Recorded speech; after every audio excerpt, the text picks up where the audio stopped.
Hello and welcome to the Appalachian State University Library.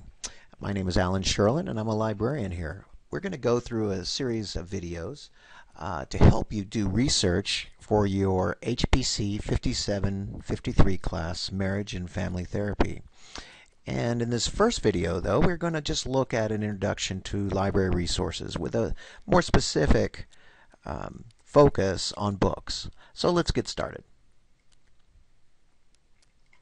When you want to do research at the library, you start at the library homepage, which is located at library.appstate.edu, but is linked from other pages in the university, or you could just search for Belk Library or Library at Appalachian State.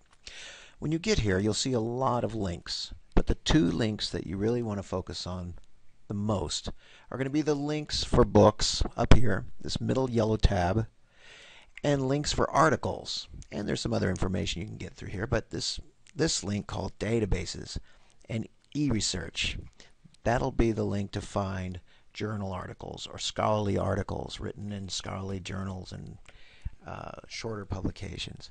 Today, this first video, we're just going to focus on books because books are important. We get many new books every year on various subjects, and it's good to know and understand how to find them and how to access them through the library. Let's go ahead and click on Books and Media. And we're going to go ahead and do a search here. I'm going to do a search on family therapy and let's see, how about eating disorders?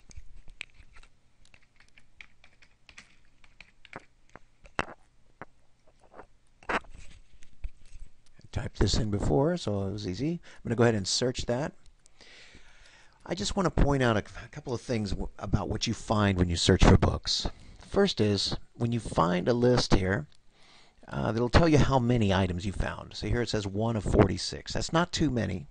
And it'll also, it's good to know that you will generally find the most recent books at the top of the list. Recent books are important. It's good to know that the age of the material that you're using. Often books and articles will be superseded by new information, new research, and so on. So you want to get the most recent material you can find. In this case, the first item is 2015. The second item here is 2015. You also notice that, look, the first item says location, ASU main stacks. Those are the second and third floor of the library. That's a paper book that you can find. It's 330 pages. But you can go through the table of contents and perhaps find areas in there that are focused in an area that you're doing research and so on. So it can be very useful. Where is it located? Here is the call number, RC552, etc. The second half of the alphabet from K through Z is up on the third floor, and they've put the first half of the alphabet, A through J, on the second floor. But if you wouldn't know that, if you didn't know that, and you're just kind of new here at ASU and you haven't really walked around the stacks or looked at the maps located on the various floors, you could click on this button called Map It. And it'll show you roughly where that book is located. Here it says it's on the third floor. There's the call number for the book to remind you what it is. You could write it down, so on. And you'll look around here. These blue lines are the various bookshelves. And as you go around, you'll notice that one of them is red, has a red mark. That is approximately where the book is located. So you could go up the stairs, up the elevator, to the third floor, come around to this little side area, and find your book back in this area here. A very useful feature, this map it item. Before we go any further, well, let's go ahead and just go into this record while we're here. You'll notice it's always good to go ahead and take a look at the record before you get the book, because there's a lot of information here. For example, there's a summary of the book, a couple of paragraphs here about the book.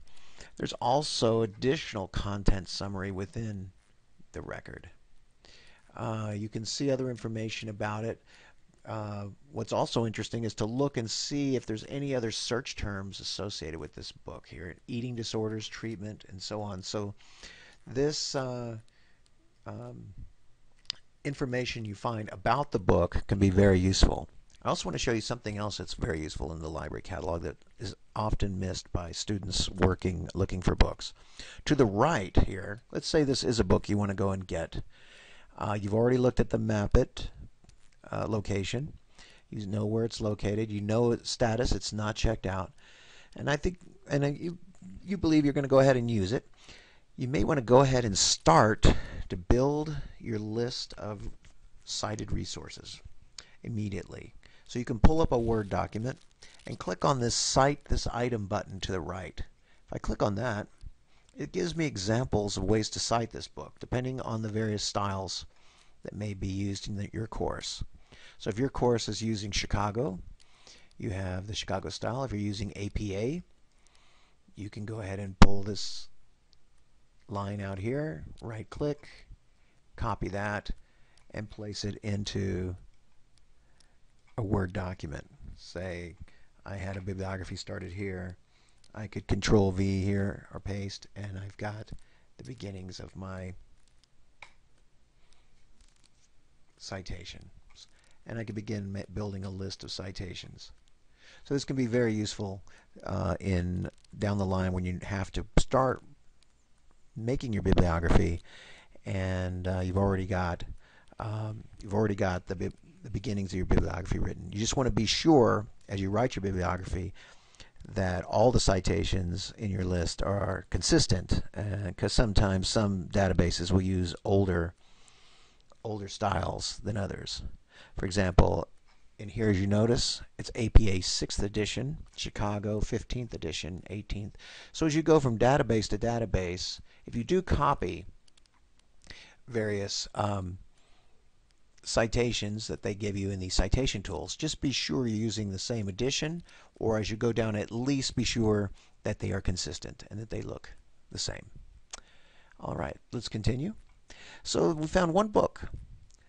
Let's see what else we can find in this list as we go through books. So I'm going to look at the item in this, the second item in the list, Family Therapy for Adolescent Eating and Weight Disorders. Again, this is a 2015 book, but you'll notice that instead of having a location of main stacks and a call number, it's got a link to online access. When I click on that, it takes me to the ebook. And I have a number of options for looking at this ebook, using it, reading it. I can go through here and I can read it online. I can download the entire book. And I also want to show you another feature that is often overlooked by students, and that is to just do a chapter download. To download just the chapter that you're interested in. So you can click on a particular section, say the role of the family in eating disorders, and download just that chapter if you need to. So for example, I could go here and do a chapter download of this. There is a maximum of 25 pages from a particular book if you do the chapter by chapter. So, but if you're only going to use a single chapter, and let's say I'm going to go ahead and put that in APA form, I could continue and open up that ebook, and here down below I've got it. I'm going to click on it, and now I have a PDF of that ebook, and I can save that if I wish. There's a button down below. I can click to save, and I can then begin to save that item wherever I wish to save it. And I've got a copy of that chapter that easily. So ebooks have their advantages and can be very useful. But some people do prefer the paper, so some books we have both. For example, the Body States, the first one we looked at, we saw it was paper, but in this case we also have an online version, and here it is, the online version of that book, which you could still read it online, get a full download, or pick out a chapter to read and or download as you so see fit. So you can go to a section, and if you wish to read it, I don't know how many pages are on here. The section is fairly large, so it may not allow a chapter download if it's over 25 pages. But you can certainly read it, go through it, and some of the shorter chapters, go ahead and download those. as we go through. So this is just to give you some idea of the variety of materials that you can find online, both online and paper, and to remember to, as you go to these items, to click on the cite, this title, and cite them as you're going through them and using them, and to find them using the Map It button. That concludes our section today on the introduction to library resources and finding books at the library. Thank you very much.